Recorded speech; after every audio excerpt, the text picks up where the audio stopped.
Salam Malaysia Madani, saya Lecumi Sandraj.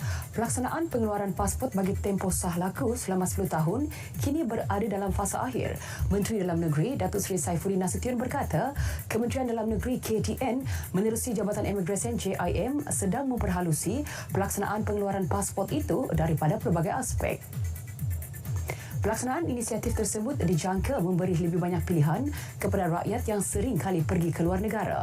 Datuk Seri Saifuddin Nasution sebelum ini dilapor berkata, pelaksanaan tempoh sah laku pasport yang panjang bukan perkara baharu kerana negara jiran seperti Thailand, Indonesia, Filipina dan Singapura selain Amerika Syarikat serta Itali turut mengeluarkan pasport untuk tempoh 10 tahun. Sementara itu, beliau berkata JIM bertekad mengekalkan kepantasan pengeluaran pasport Malaysia iaitu selama 60 minit bagi proses secara fizikal serta memastikan ciri-ciri keselamatannya berada pada tahap terbaik. Pasport Malaysia kini menduduki tempat ke-11 pasport paling berkuasa di dunia menerusi ranking Global Passport Power Rank 2024 yang dikeluarkan oleh passportindex.org.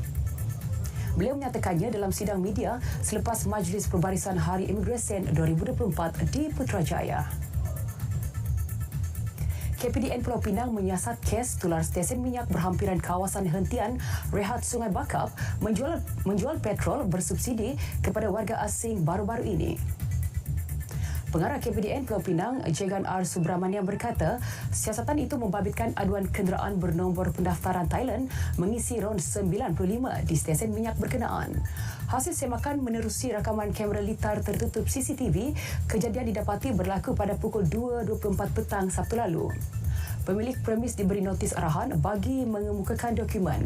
Kes disiasat di bawah Akta Kawalan Bekalan 1961.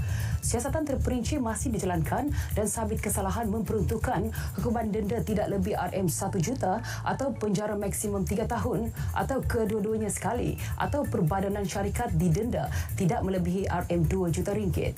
KPDN memandang serius perkara ini dan memberi amaran kepada semua pengusaha stesen minyak supaya tidak menjual petrol bersubsidi kepada warga asing. Pelabur asing meneruskan momentum belian ketara di Bursa Malaysia dengan mencatat belian bersih 740.8 juta ringgit minggu lepas. MIDF Amanah Investment Bank berhad memaklumkan angka itu melonjak sebanyak 54.9% berbanding minggu sebelumnya.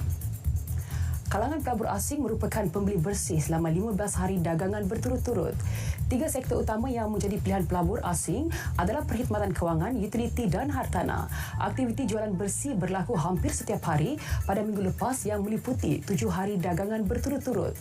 Bank pelaburan itu turut memaklumkan kalangan peruncit tempatan juga mengekalkan jualan bersih bagi minggu ketiga berturut-turut dengan mencatat 194.2 juta ringgit minggu lepas.